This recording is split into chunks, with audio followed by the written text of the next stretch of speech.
ಆಚಾರ್ಯ ಪವನೋಸ್ಮಾಕಂ ಆಚಾರ್ಯಾಣಿ ಚ ಭಾರತಿ ದೇವೋ ನಾರಾಯಣ ಶ್ರೀಶಃ ದೇವಿ ಮಂಗಲದೇವತಾ ನಾರಾಯಣಂ ನಮಸ್ಕೃತ್ಯ ನರಂಚೈವ ನರೋತ್ತಮಂ ದೇವೀಂ ಸರಸ್ವತೀಂ ವ್ಯಾಸಂ ತಥೋ ಜಯಂ ಉದೀರೇತ್.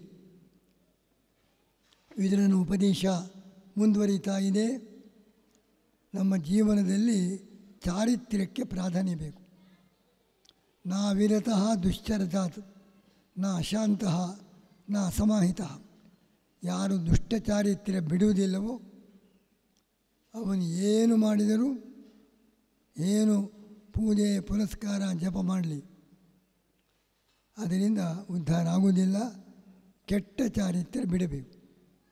ನಿಜವಾಗಿ ಅವನ ಶ್ರೇಷ್ಠತೆ ಕುಲದಿಂದಲ್ಲ, ಜಾತಿಯಿಂದಲ್ಲ. ನಕುಲಂ ವೃತ್ತಹೀನಸ್ಯ ಪ್ರಮಾಣ.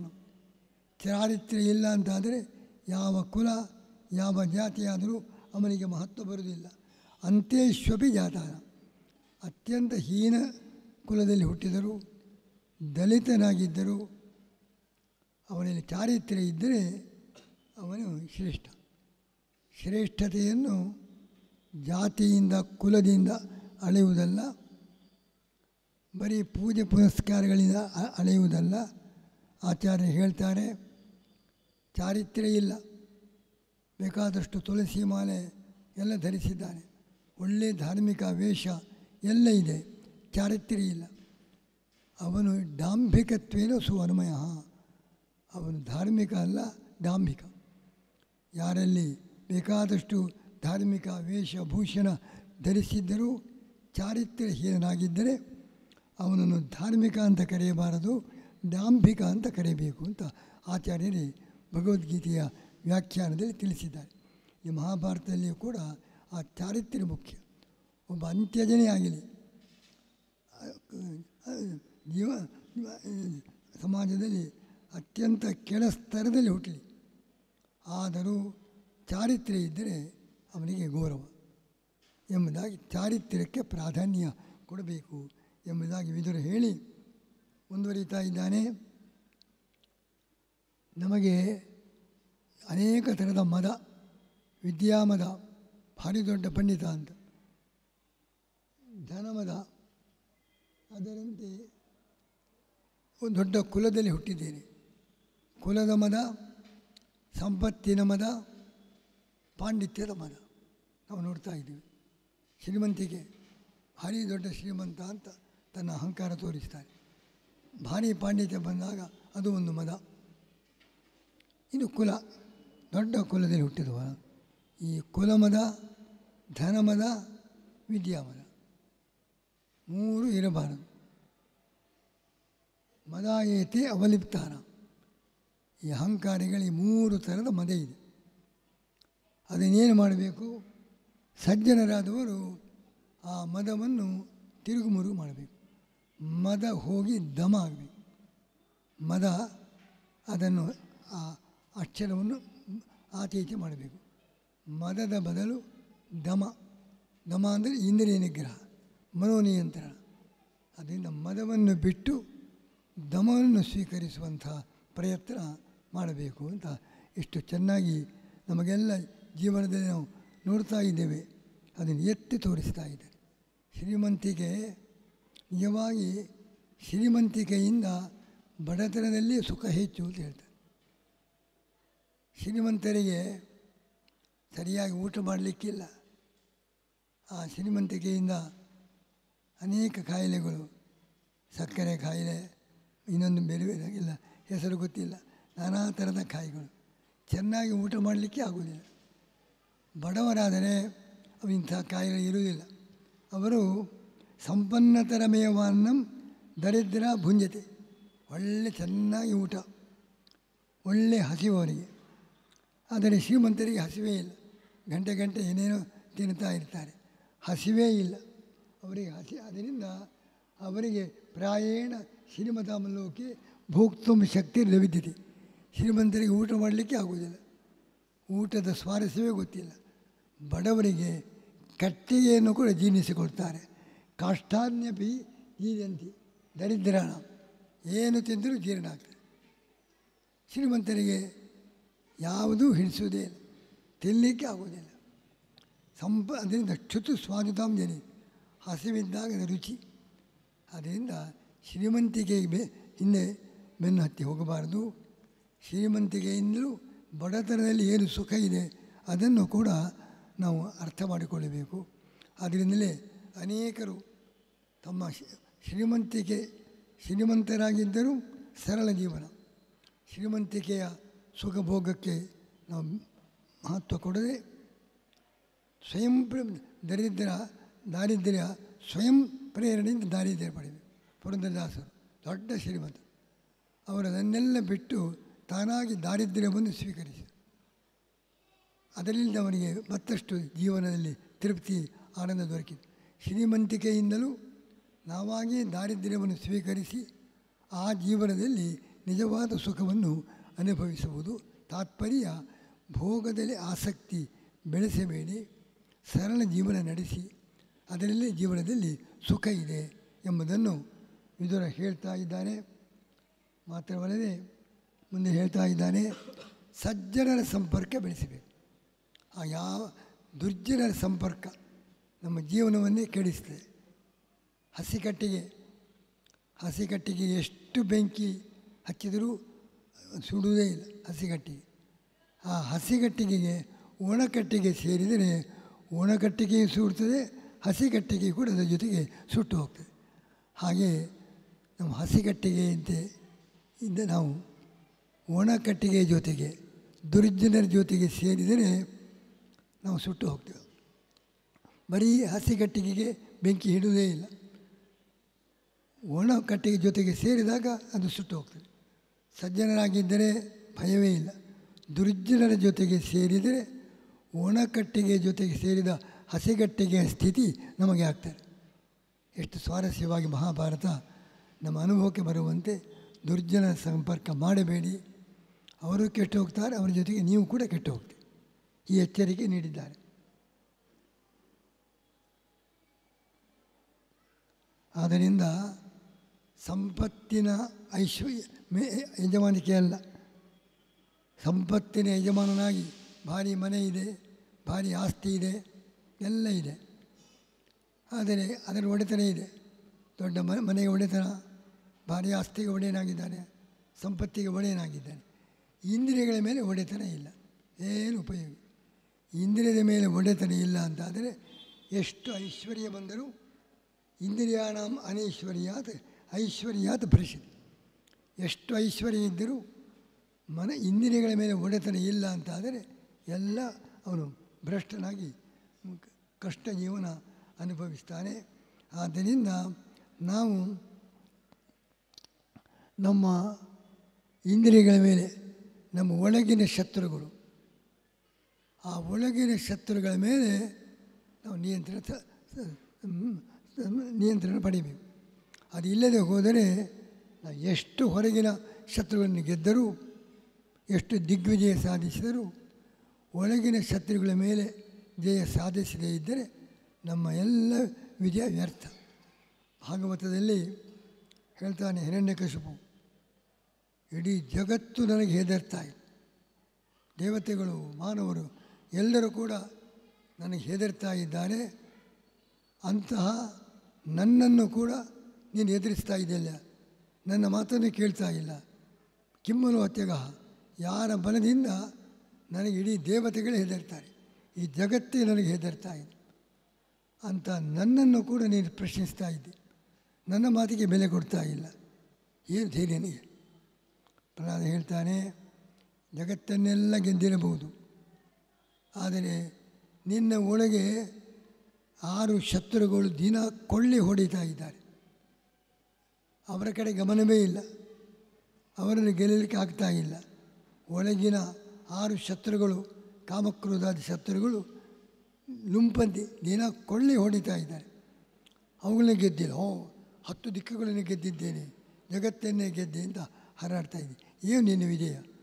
ನೀನು ಒಳಗಿನ ಶತ್ರುಗಳನ್ನು ಗೆಲ್ಲಲಿಕ್ಕಾಗದೆ ಹೊರಗೆ ಇಡೀ ಜಗತ್ತನ್ನೇ ಗೆದ್ದರೂ ಕೂಡ ನೀನು ಏನು ಪ್ರಯೋಜನ ಇಲ್ಲ.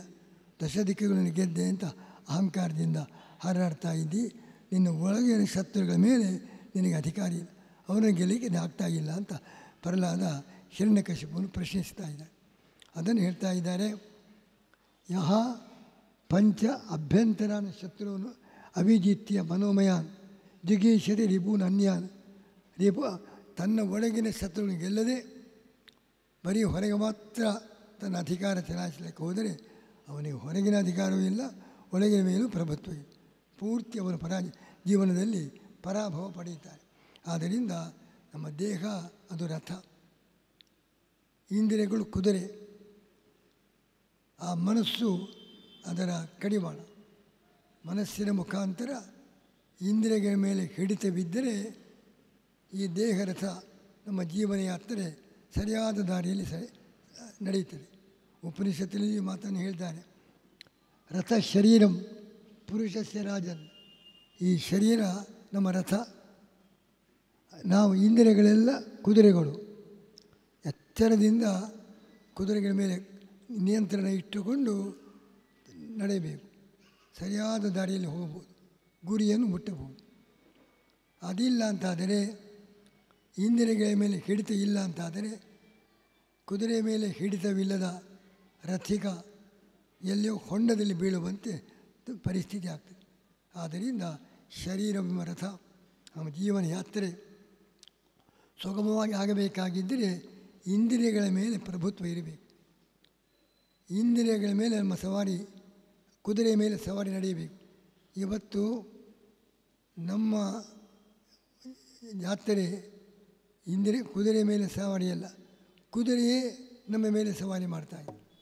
ಇಂದ್ರಿಯಗಳ ಮೇಲೆ ನಮ್ಮ ಅಧಿಕಾರ ಅಲ್ಲ, ಇಂದ್ರಿಯಗಳ ಮೇಲೆ ನಮ್ಮ ಅಧಿಕಾರ ನಡೀತಾ ಇದೆ. ಇಂದ್ರಿಯಗಳೇ ನಮ್ಮನ್ನು ನಿಯಂತ್ರಿಸ್ತಾ ಇದೆ. ಇಂದ್ರಿಯ ಹೇಳಿದಂತೆ ಮನಸ್ಸು ಹೇಳಿದಂತೆ ಹೋಗ್ತಾ ಇದ್ದೇವೆ. ಇಂದ್ರಿಯ ಮನಸ್ಸುಗಳ ದಾಸರಾಗಿದ್ದೇವೆ. ನಿಜವಾಗಿ ಆದರೆ ಕುದುರೆ ಮೇಲೆ ರಥಿಗನಿಗೆ ನಿಯಂತ್ರಣ ಇರುವಂತೆ ಇಂದ್ರಿಯಗಳ ಮೇಲೆ ಪ್ರಭುತ್ವ ಸಾಧಿಸಬೇಕು. ಆ ಥರದ ಪ್ರಯತ್ನ ಅದನ್ನು ಮಾಡಬೇಕು. ಆದ್ದರಿಂದ ನಿನಗೀಗ ಎಲ್ಲ ಬುದ್ಧಿಭ್ರಂಶ ಆಗಿದೆ. ನೀನು ಧರ್ಮರಾಜನಂತಹ ಉತ್ತಮ ರಾಜ ಇಡೀ ನಮ್ಮ ಕುರು ಪ್ರದೇಶಕ್ಕೆ ಹಸ್ತನಾವತಿಯಿಂದ ಆರಂಭಿಸಿ ಎಲ್ಲದಕ್ಕೂ ರಾಜನಾಗಲಿಕ್ಕೆ ಯೋಗ್ಯನಾದ ಯುಧಿಷ್ಠಿರ ಇರುವಾಗ ಅವನನ್ನು ಪುನಃ ಕಾಡಿಗೆ ಅಟ್ಟುವ ಪ್ರಯತ್ನಕ್ಕೆ ನೀ ಬೆಂಬಲ ಕೊಡ್ತಾಯಿ. ಯಾರು ರಾಜ ಲಕ್ಷಣ ಸಂಪನ್ನ ತ್ರೈಲೋಕ್ಯಸ್ಯಾಪಿ ಇರಬಹುದು.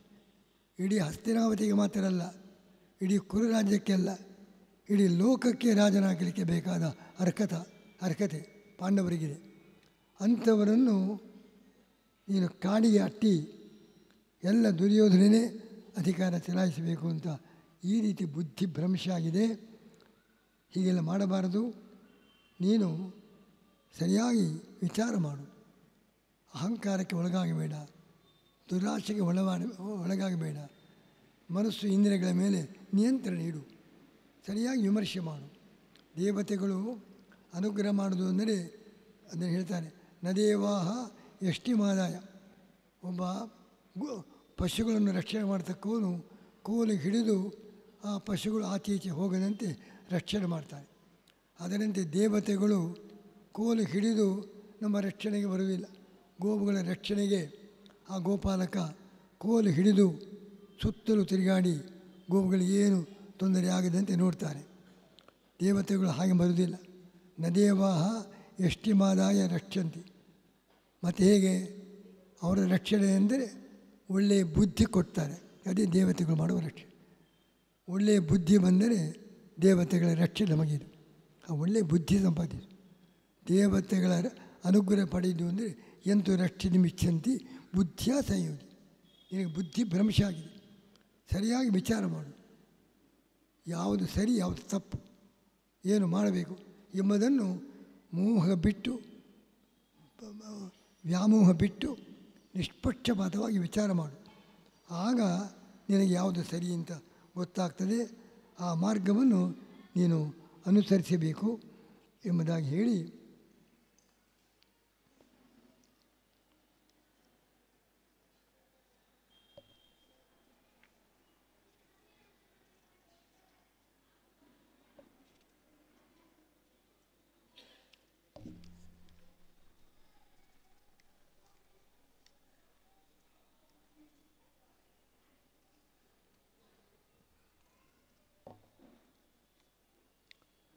ಯಜ್ಞ, ದಾನ, ಅಧ್ಯಯನ, ತಪಸ್ಸು 8 ಗುಣ ಬೇಕು ಯಜ್ಞ ಮಾಡೋದು.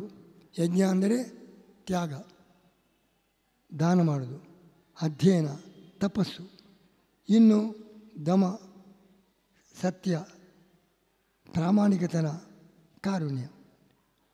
2 ಬಾಕಿಯ, 4 ಹೊರಗಿನದ್ದು, 4 ಒಳಗಿನದ್ದು. ಒಂದು ಯಜ್ಞಯಾಗಾದಿಗಳನ್ನು ಮಾಡೋದು, ಮತ್ತೊಬ್ಬರಿಗೆ ದಾನ ಮಾಡೋದು, ಅಧ್ಯಯನ ಮಾಡೋದು, ತಪಸ್ಸು ಮಾಡೋದು. ಇನ್ನು ದಮ, ಇಂದ್ರಿಯ ನಿಗ್ರಹ, ಸತ್ಯ, ಪ್ರಾಮಾಣಿಕತನ, ಕಾರುಣ್ಯ. 8 ಗುಣಗಳು. ಅದರಲ್ಲಿ ಮೊದಲನೇ 4 ಗುಣ ಅದನ್ನು ದಂಭಕ್ಕೋಸ್ಕರ ಮಾಡಬಹುದು. ದಂಭಗೆ ಭಾರಿ ಯಜ್ಞ ಮಾಡೋದು, ಭಾರಿ ದಾನ ಕೊಡೋದು, ಅಧ್ಯಯನ, ಪ್ರವಚನ, ತಪಸ್ಸು, ಇಲ್ಲಿ ಡಾಂಭಿಕತನಕ್ಕೆ ಅವಕಾಶ ಇದೆ. ಆದರೆ ಮತ್ತೆ ಉಳಿದ 4 ಯಜ್ಞ, ಯಾಗ, ಅಧ್ಯಯನ, ದಾನ, ತಪಸ್ಸು, ಇದು ತತ್ರ ಪೂರ್ವ ಚತುರ್ವರ್ಗ ದಂಭಾರ್ಥಮಪಿ ಸೇವಿತೆ.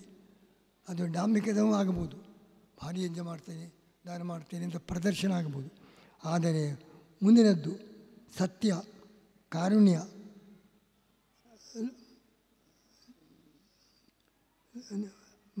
ಔದಾರ್ಯ, ಇದು ಡಂಭ ಆಗುವುದಿಲ್ಲ.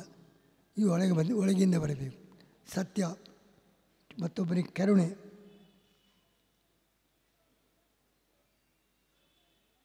ದಯಾಭಾವ. ಸತ್ಯ, ದಯ ಮತ್ತು ನಿಸ್ವಾರ್ಥತನ, ಲೋಭ ಇಲ್ಲದೇ ಇರುವುದು, ಔದಾರ್ಯ, ಇದು ಒಳಗಿನ ಗುಣ, ಆಂತರಿಕ ಗುಣ. ಇಲ್ಲಿ ಡಂಭಕ್ಕೆ ಅವಕಾಶ ಇಲ್ಲ. ಅದರಿಂದ ಮೊದಲನೇ 4ಕ್ಕಿಂತ ಅದು ಡಾಂಭಿಕವಾಗಿ ಮಾಡಬಹುದು. ಭಾರಿ ದಾನ ಕೊಟ್ಟೆ ಅಂತ ಪ್ರದರ್ಶನ, ಭಾರಿ ತಪಸ್ಸು ಮಾಡಿದೆ ಅಂತ ಪ್ರದರ್ಶನ ಆಗ್ಬೋದು.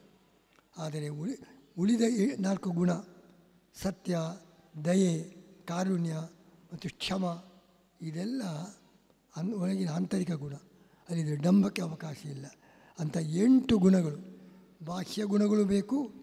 ಆ ಬಾಹ್ಯ ಗುಣಗಳ ಹಿನ್ನೆಲೆಯಲ್ಲಿ ಆಂತರಿಕ ಗುಣ ಬೇಕು.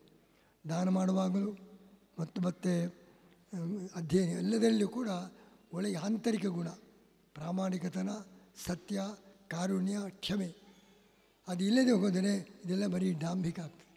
ಆದ್ದರಿಂದ 8 ನಮ್ಮಲ್ಲಿ ಇಟ್ಟುಕೊಳ್ಬೇಕು. ಒಂದು ಬಾಹ್ಯವಾಗಿ ದಾನ ಮಾಡೋದು, ಮತ್ತೊಬ್ಬರಿಗೆ ಉಪಕಾರ ಮಾಡೋದು, ಯಜ್ಞ,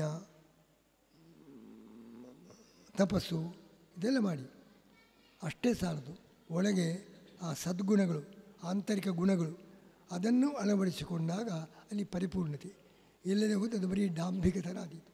ಅದರಿಂದ ಅಂಥ ಸದ್ಗುಣಗಳನ್ನು, ಆಂತರಿಕ ಗುಣ, ಬಾಹ್ಯ ಧರ್ಮಾಚರಣೆ, ಹೊರಗಿನ ಧರ್ಮಾಚರಣೆ ಬೇಕು, ಒಳಗೆ ಆಂತರಿಕ ಗುಣಗಳನ್ನು ಕೂಡ ಬೆಳೆಸಿಕೊಳ್ಬೇಕು. ಆಗ ನಮ್ಮ ಜೀವನ ಪರಿಪೂರ್ಣ ಆಗ್ತದೆ. ಅಂಥ ಪರಿಪೂರ್ಣ ಜೀವನಕ್ಕೋಸ್ಕರ ತತ್ರ ಪೂರ್ವ ಚತುರ್ವರ್ಗ ಧರ್ಮಾರ್ಥಮಪಿ ಸೇವಿತೆ. ಉತ್ತರಷ್ಟು ಚತುರ್ವರ್ಗ ಅಮಹಾತ್ಮ, ಮುಂದಿನ 4 ಉಂಟಲ್ವ, ಅದು ಬಂದರೆ ಮಾತ್ರ ಮಹಾತ್ಮರು ಅಂತ ಆಗ್ತದೆ. ಬರೀ ಹೊರಗಿನ ತಪಸ್ಸು ದಾನ ಮಾತ್ರ ಮಾಡಿದರೆ ಮಹಾತ್ಮರಾಗುವುದಿಲ್ಲ, ಅವರು ಡಾಂಭಿಕರು ಆಗಿರಲಿಕ್ಕೆ ಸಾಧ್ಯವು. ಒಳಗಿನ 4 ಗುಣಗಳನ್ನು ಸೇರಿಸಿಕೊಂಡಾಗ ಅವರು ಮಹಾತ್ಮರು ಅಂತ ಅನ್ನಿಸಿಕೊಳ್ತಾರೆ. ಆ ಥರದ ಮಹಾತ್ಮರಾಗಲಿಕ್ಕೆ ಅಂತಹ ಬಾಹ್ಯ ಧರ್ಮಾಚರಣೆ, ಆಂತರಿಕ ಸದ್ಗುಣಗಳ ಬೆಳವಣಿಗೆ, ಇದು ಎರಡನ್ನೂ ಕೂಡ ಸೇರಿಸಿ ನಮ್ಮ ಜೀವನ ಪರಿಪೂರ್ಣವಾಗುವ ರೀತಿಯಲ್ಲಿ ಪ್ರಯತ್ನ ಮಾಡಬೇಕು ಎಂಬುದಾಗಿ ವಿದುರ ಧೃತರಾಷ್ಟ್ರನಿಗೆ ಹೇಳ್ತಾ ಇದ್ದಾನೆ. ವಿದುರ ಹೇಳುವ ಒಂದೊಂದು ಮಾತು ಕೂಡ ಎಷ್ಟು ಅರ್ಥಗರ್ಭಿತ, ಎಷ್ಟು ಅಮೂಲ್ಯವಾದ ಸಂದೇಶ. ಬರೀ ಕ್ಷತ್ರಿಯರಿಗೆ ಮಾತ್ರ ಅಲ್ಲ, ಸಕಲ ಮಾನವರು ಕೂಡ ತಮ್ಮ ಜೀವನದಲ್ಲಿ ಅನ್ವಯಿಸಿಕೊಳ್ಳಬೇಕಾದ ಉತ್ತಮ ಸಂದೇಶ ಈ ಪ್ರಜಾಗ ಪರ್ವದಲ್ಲಿ ವಿದುರ ಅಂತ ಉಪದೇಶ ನೀಡುತ್ತಾನೆಂಬುದಾಗಿ ಹೇಳಿ ಇವತ್ತಿನ ಪ್ರವಚನವನ್ನು ಮುಕ್ತಾಯಗೊಳಿಸ್ತಾ ಇದ್ದೆ.